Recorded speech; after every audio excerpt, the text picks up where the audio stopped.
Welcome to the Optimalist podcast, where we examine just what it takes to ensure humans flourish in the age of AI. I'm Sarah, your host through this exploration of mindfulness, attention, focus, and motivation, all elements of human flourishing. So how do we cultivate them? This week, I am joined by Tammy Musiowsky-Borneman. Tammy is the co-author of the book, The Minimalist Teacher. Her workshops, webinars, and coaching support educators in paring down to focus on purpose and priorities. Tammy also writes and speaks on topics of learner engagement and agency. Listen as Tammy and I discuss learner agency, minimalism, and the beauty of white space. All this and more on today's conversation. Yeah, so this executive director role is one of the things that I do kind of, on the sidelines. But in my kind of everyday-ish work, I'm a director of teaching and learning at a small independent school in Kona, Hawaii. And so in that role, I'm a teacher coach. And so I support teachers, do professional learning with them and in classrooms and things like that. And then the other part of what I do is based a lot around a book that I co-authored called The Minimalist Teacher. And that is really about, it's called The Minimalist Teacher, but it's really for anyone really. Like I know people who are not educators and have read it, and it's taking principles of minimalism from lifestyles and culture and bringing it into your classroom or your role as an educator. And so I've done a bunch of like webinars and workshops and written a bunch of other stuff about that.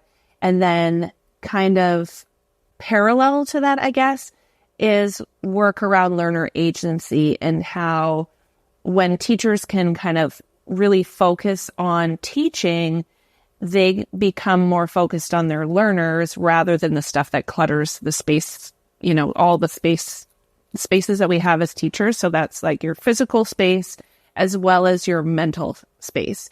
And so when we can do that, then we can teach better.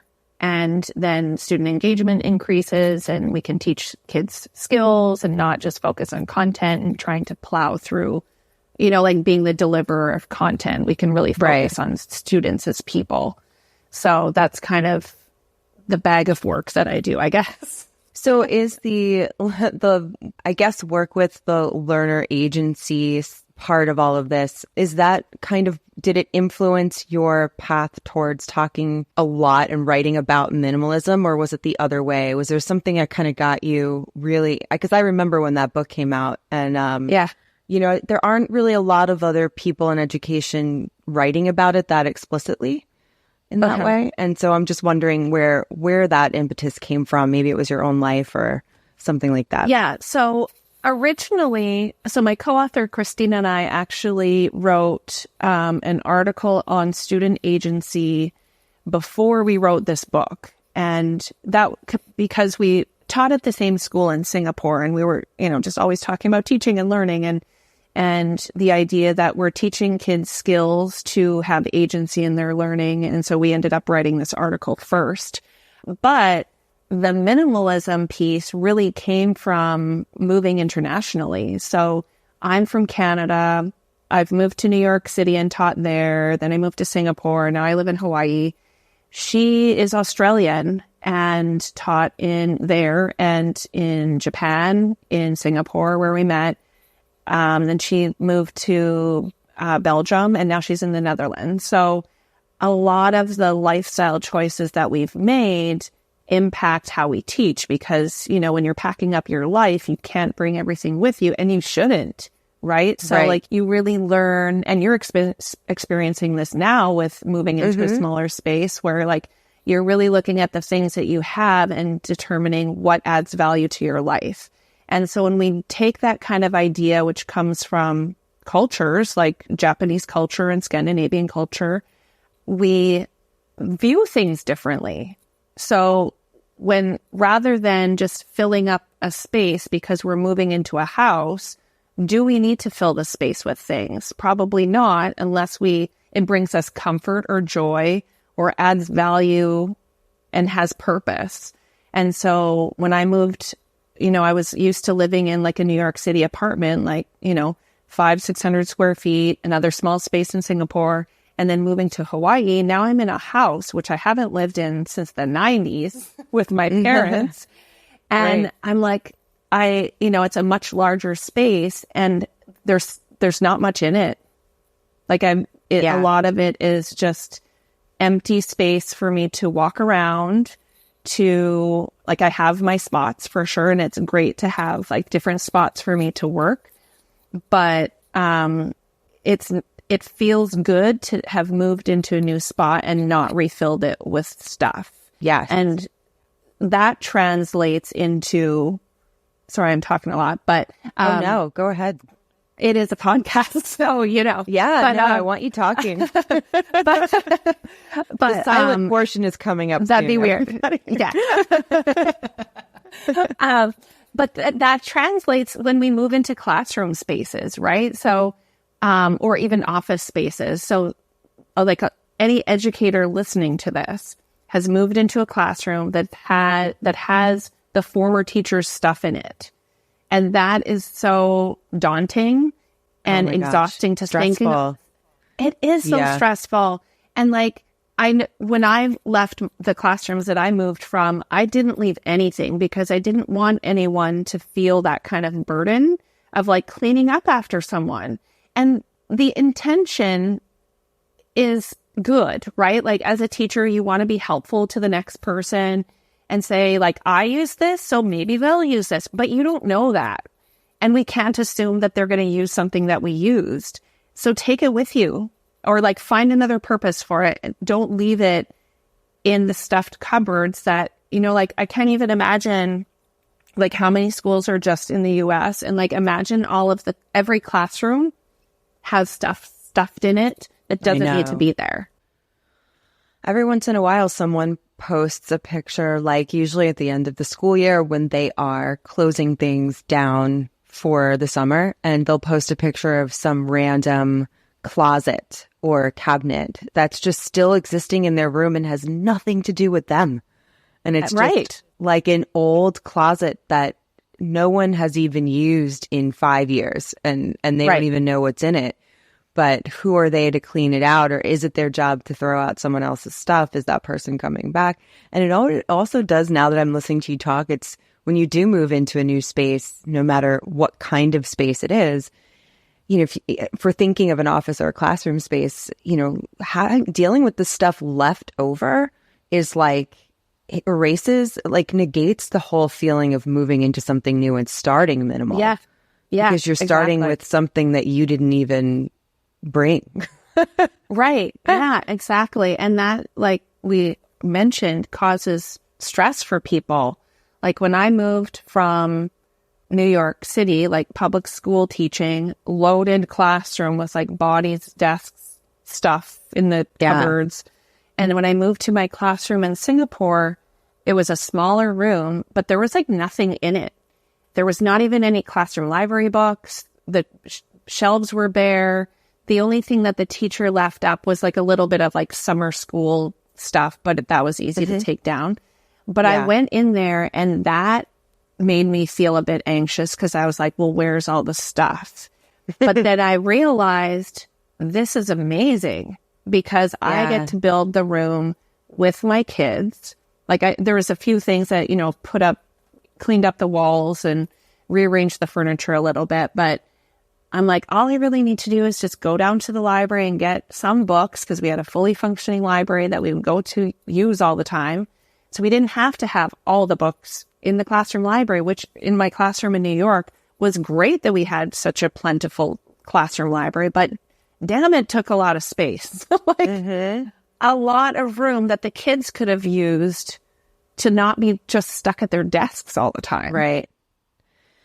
Yes, and a library, books and that kind of thing that you do need and you want and you don't want to get rid of. I've been going through that too. I have so many books that I've accumulated in the time that I was away from here, from where I'm now living. And I have one bookshelf. I don't know how many books are on it or that it fits, but I now have so many more.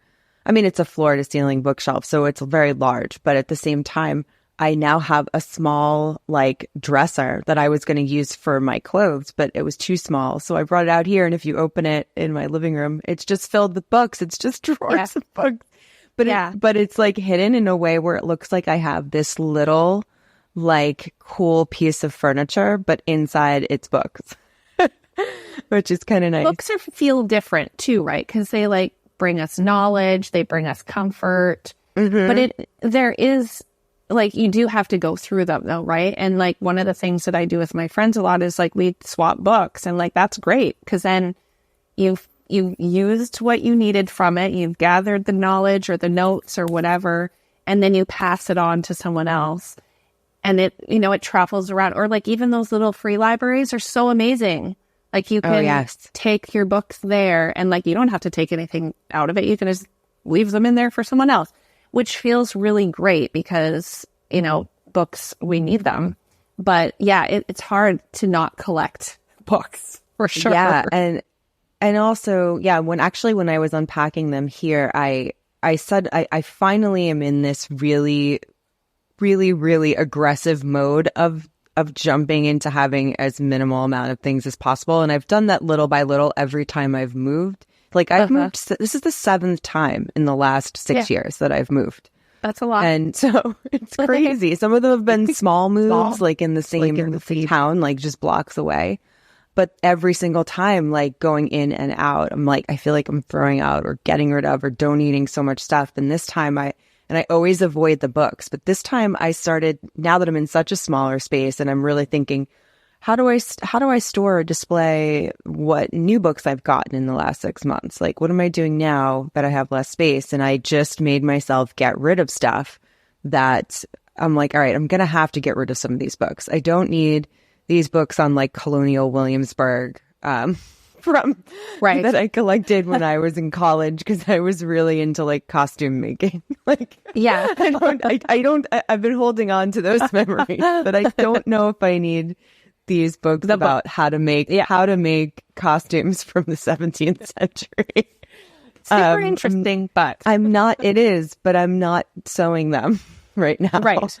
But you just made me think I now have 2 of those little free libraries in my neighborhood in walking distance that I could start using that as a means to donate. But what I was also thinking was, there's a couple things that I was thinking. First of all, top of my mind, I don't know if you've seen this little mini trend just over the last, I don't know, week, maybe 2 weeks, but I've seen a couple of articles popping up about people feeling like they're being pulled to do the exact opposite of minimalism. And I'm seeing these headlines. It was 2. One was in the Atlantic, I believe. And I saw it repeated twice in the last week. And it was about it was some headline about clutter being something that makes us human.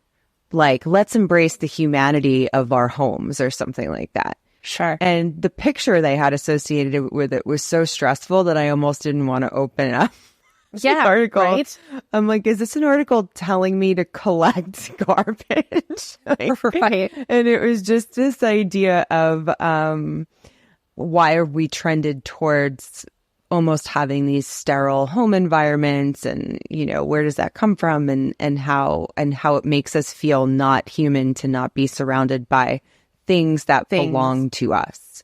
Like if you don't have things that you can say, this is mine, and if someone can walk into your house and then the person next door and they can't they can't tell the difference, then what does that do to your identity and all of that stuff? It seemed a little far-fetched to me, but apparently it's a real thing people are thinking about. Yeah, I didn't see that in particular, but I did see a clip of, I want to say it was a TED Talk or like somebody's clip, but she was talking about how people will often root their identities in their things, right? So what happens if you like you're a doctor or something and you have, or a lawyer, whoever you are, but you've made a lot of money and you have this big house and you have a really nice car, and then you lose your job or you become, you're in a car accident and then you can't work anymore.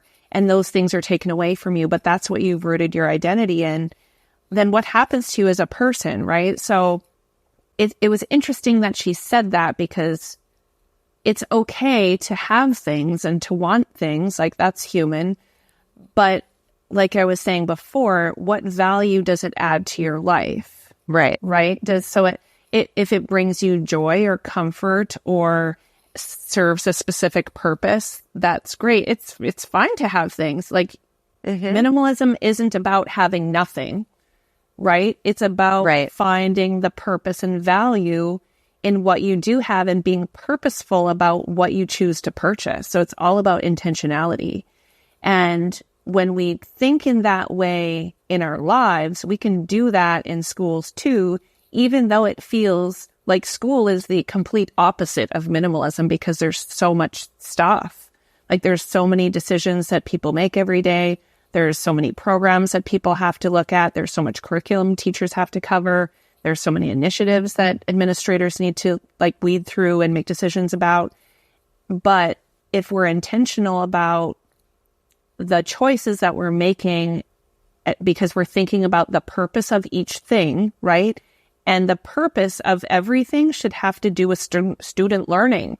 So if whatever you're choosing doesn't enhance the learning environment, or doesn't remove barriers to learning for students, or doesn't make people love teaching or love learning, then it's not a good choice.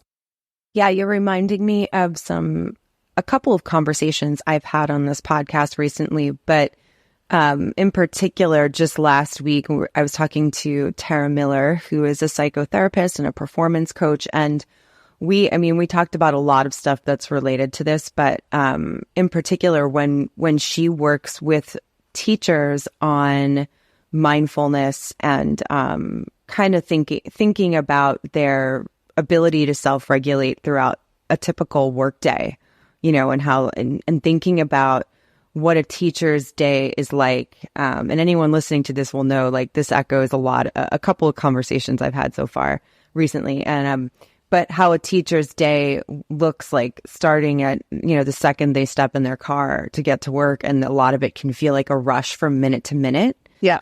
And it's like, it's not just the clutter of of what you're carrying with you physically and mentally. It becomes like, I don't know, there's like a clutter of time, like building up, and like it's feeling like you don't have enough, but yet feeling like there's so much.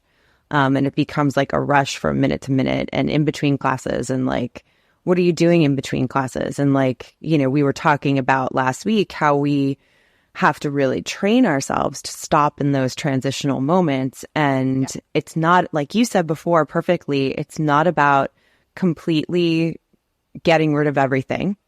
Or calming, or when we think of it mentally, it's not about, people talk about meditation not being completely wiping your brain free of thoughts, but it's about accepting the moment that you're in and thinking about how you can deal with it one moment at a time. And I'm just kind of making some connections there as we're talking about that idea of even just one day in your life going to work. As an educator, how you approach that if you were to step back and say, I'm going to not rush through, from first period to second period. I'm going to just think about what's in front of me and not what's on either side of me or on the desk next to me. And I'm just going to do the thing that's in front of me. And it sounds like almost like this babyish concept, but it's so hard. It is really hard. Very related, I think, to the way you're thinking about approaching physical space as well. Mm-hmm. Yeah, I think that sometimes we think about things too big also, right? We have to, like, one of the things that I do often is like just stop or pause, because if I become like, if I'm noticing like too much clutter or even like too many people around, or too many thoughts going on in my head, or I feel like my to-do list is too long, I just have to stop, because I'm losing myself in all of that clutter, and it could be physical, social, mental. And so if I actually just stop, and that might mean like close my laptop or go outside for like a 5-minute walk. Well, my walks are never 5 minutes, they're like 90 minutes. But anyway, I know, I just need to go outside, because there's some days where, like, even though I live in Hawaii sometimes I'm inside all day on like Zoom or whatever. And then it's like 4:00. I'm like, this is the first time I'm going outside today. That's not okay. And when you take the time to just like think about the moment that you're in, right? And identifying, like you said, just kind of like identify it and recognize it. And then, okay, in this moment, I'm going to choose to not tend to this thought or like do that thing, but just stay in this moment. Because like, even if we think too far ahead, like, okay, at the end of this period, I'm not going to go run to the staff lounge to get coffee because that's going to take 5 minutes and I need 5 minutes to like just regroup. Mm-hmm. Sometimes even just thinking like that 45 minutes ahead is too much. So like making the decision in the moment sometimes is much easier and manageable. And it's kind of like, even when people go on, they go on eating plans or fitness plans and they're like, it's very overwhelming to think of something so futuristic. Like, I can't ever eat bacon again. Like, this is going to be so hard. I can't ever have bacon again. Like, that's just not realistic, right? Like, just think about what your next decision is at your next meal and then feel good about that. And then, like, the next time you're going to eat, think about that. Like, you don't have to think so far ahead. And that's like really overwhelming too. And that's how we feel as educators, because like, think about pacing guides, right? We're mapping out the whole year and we need to do that to stay on track. Yes. But like, we can get so wrapped up. I'll give you a couple of the books that I've looked at, but one of them says like the pacing guide is great, but it can also be the devil, because like, if you get so wrapped up in it, you're not responding to your learners. And sorry, I'm like getting off track with this question, but it's like making my thought stream, right? But like, we can get so caught up in like what we have to do futuristically that we're losing sight of the purpose of what we're doing and like the value of like staying present and what that means for our students. Like, if we're not present with our students, we're losing precious time with them. So like, pay attention to them. They're right in front of you, and yourself too. Like, pay attention to yourself.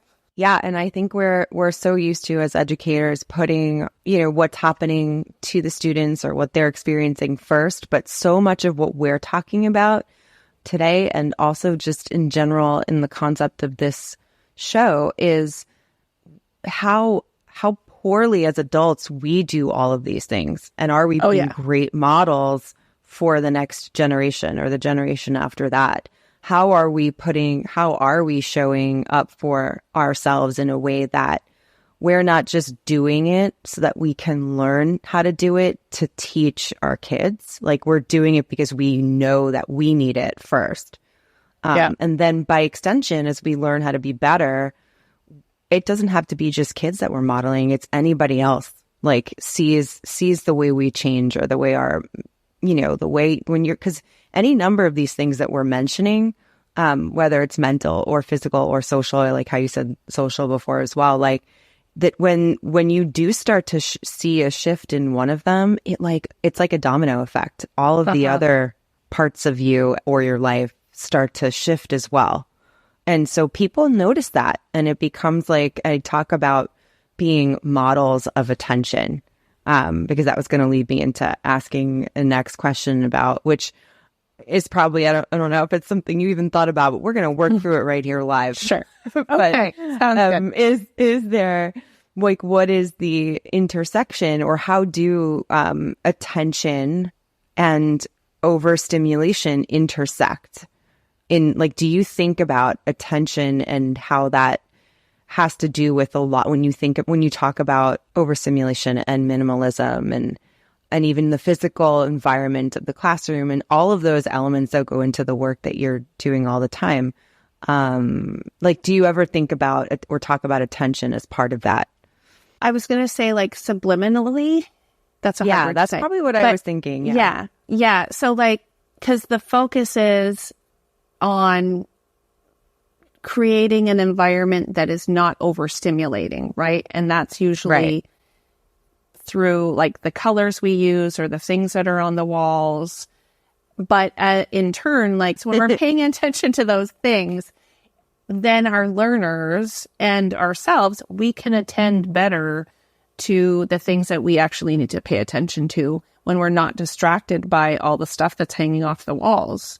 So the overstimulation part is, when there's too much visual stimuli, it impacts our working memory because it's taking the space of what we actually need to be learning. And so a friend and I today, actually, we were writing a blog post about the use of color in spaces and aligning that to checkpoints for universal design for learning, and how, UDL is all about removing barriers to learning and creating access for every learner. And when we're thinking about how we're setting up spaces, they're often, and we just spent a bunch of time like looking at pictures of classrooms, and we're like, this is great. This might scare a teacher because there's white space on a wall. Like, and then I found an article about why white space scares us, right? Like that also creates a bit of anxiety because we think we need to fill it, but we don't.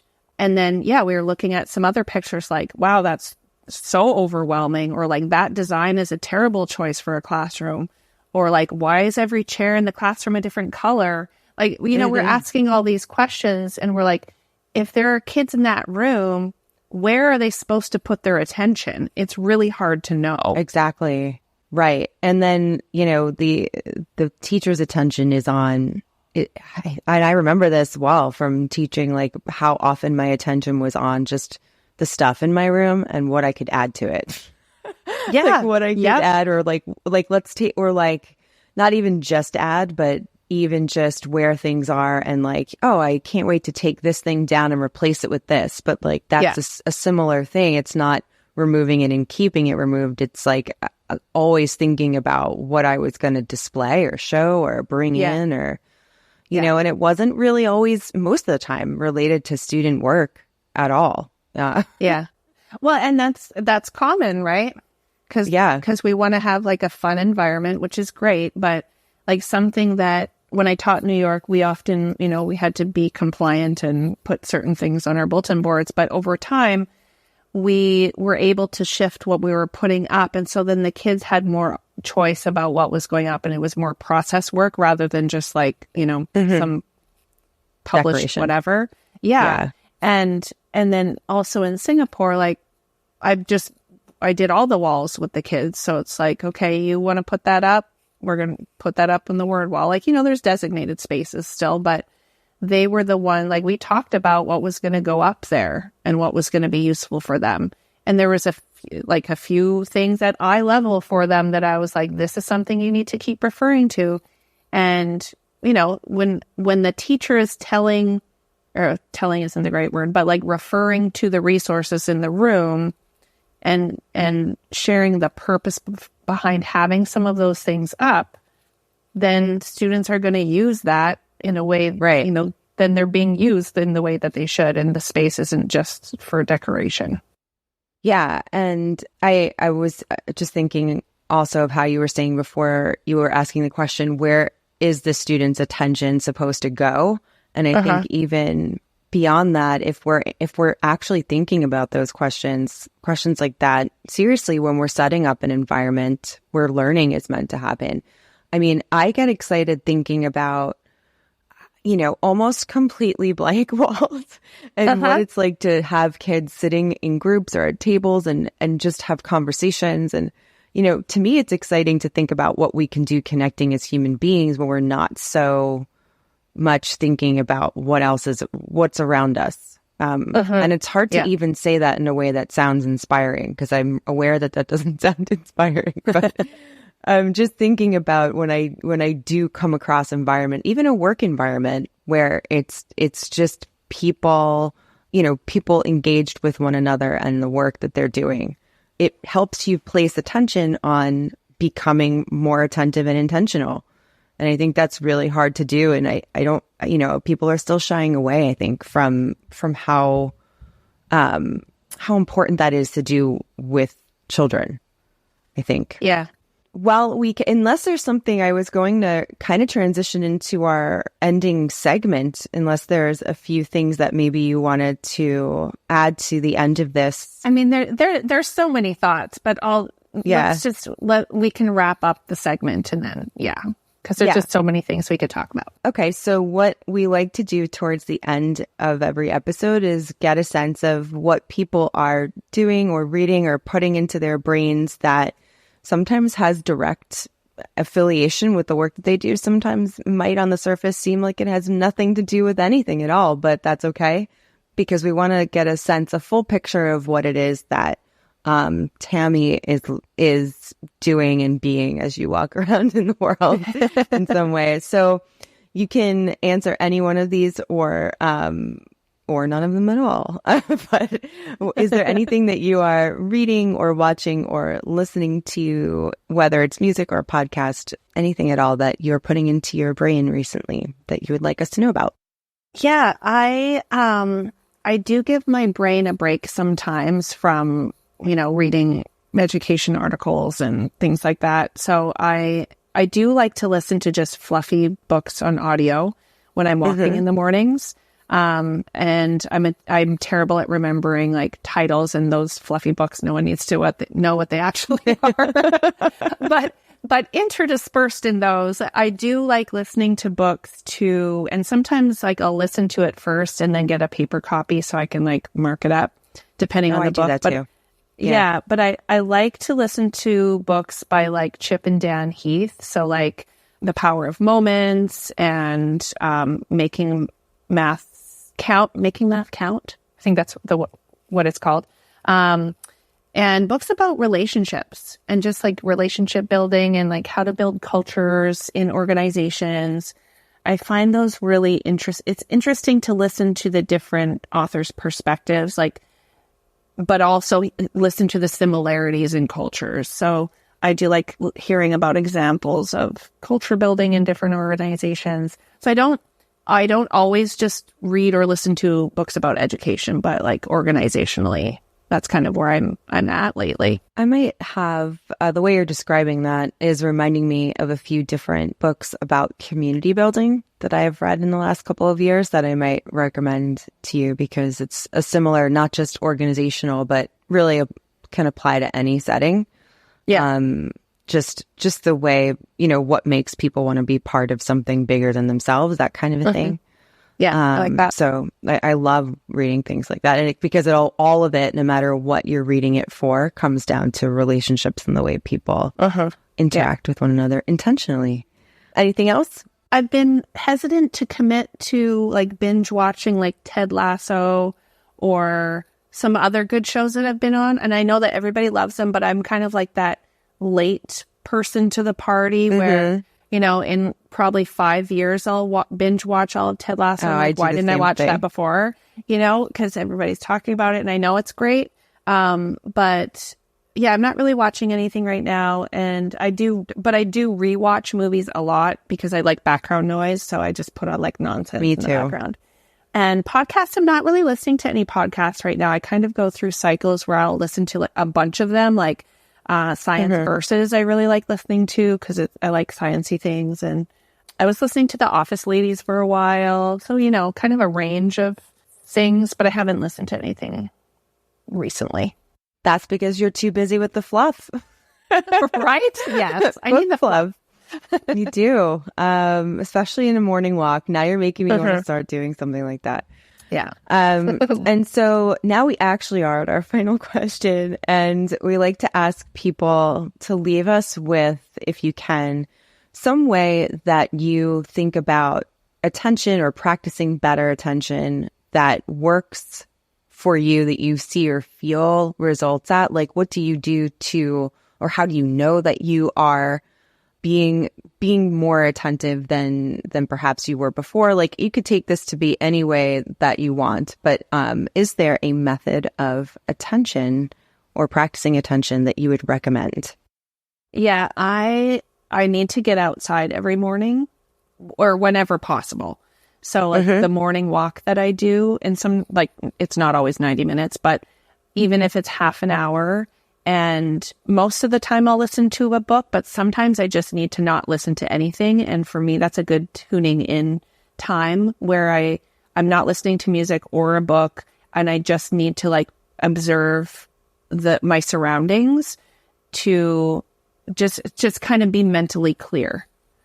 And so that's one of the things that I know works for me. And I can take it to varying degrees, right? So it's the quick outside for 5 minutes or the 90-minute walk with a book. But that's my way of like just really tuning into myself and preparing myself for whatever I need to do. And I like that you're not just saying you step outside to just clear your head, because it's specific to being out in the environment and paying attention to the details of that environment. Yeah. And I think that when you do that and you're not doing or attempting to do 3 other things at once, like you're not on a phone call while walking, you're not, I could be walking 2 giant dogs at the same time while trying to hike up like a steep cliff and, texting or listening to a podcast. And it's like, even that, all of those things seem normal to be doing on a walk, but it's doing all those things. Yeah. And it's not just focusing on like breathing and looking at what's around you. And it makes a huge difference. It does. It does. And I think too, because sometimes like if I start texting while I'm walking and then I look up, like I try to keep my phone up, right? So I can see if there's cars or people or whatever. But I'll think, after that 5 minutes or whatever, I'm like, how did I even get here? Like I didn't even enjoy that walk just now because I wasn't even paying attention to it. And I like looking at like, what are the little dead carcasses on the road? Like how many frogs have been run over and like what flowers are blooming now? And you totally miss that if like it's one thing if you're just listening to a book and you're looking around, right? But I also do like listening to the birds and like the traffic even, like it's just such a different experience when you're just paying attention to like the one thing.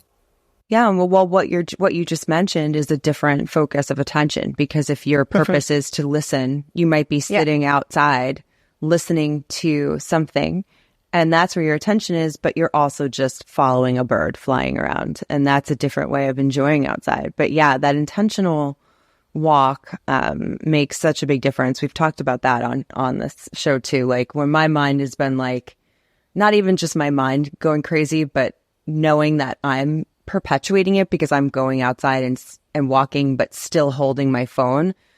If I just focus on like the leaves, it's like, I'm a little nuts, but it becomes addictive of like, wow, my heart rate just slowed down. And it's like continuing to slow down, and I like your shoulders relax, and suddenly like, oh yeah, I live in the world. I don't live in like this weird screen world where everything is flying by really quick. Anyway, I could go on and on about this, and I obviously am.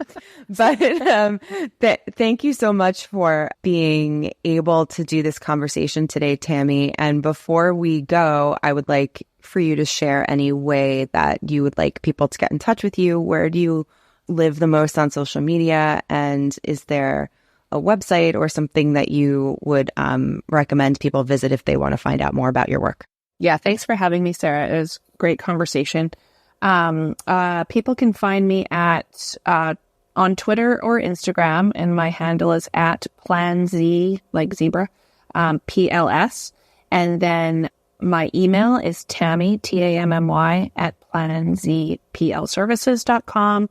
And my website is planzservices.com. That's it. Okay. And we will have all those links in the show notes as usual. So everything will be accessible and clickable for people to follow and find you. And thanks again for coming out tonight, like we're out somewhere. We are in spirit. Yeah, we are. I hope you are leaving this conversation thinking about the spaces that you inhabit and what they contribute to your overall well-being and attention. How can you minimize distractions to bring more engagement with the life in front of you? You can let us know by leaving a comment on Substack, a review in Apple Podcasts, and you can reach me on Twitter at scandela9. You can listen and subscribe to the Optimalist podcast wherever you love listening to great podcasts. New episodes are released every Wednesday. Links to all of these resources are available in the show notes. The Optimalist podcast is brought to you by Engageable, the only app that gives you the mindful pulse you need for better attention. And it's free. Create an account today at getengageable.com or by downloading Engageable on any iOS or Android device. You can also follow us at Get Engageable on Twitter and Instagram. Thanks for listening to The Optimalist. I'll be back next week with a new conversation. Stay engaged.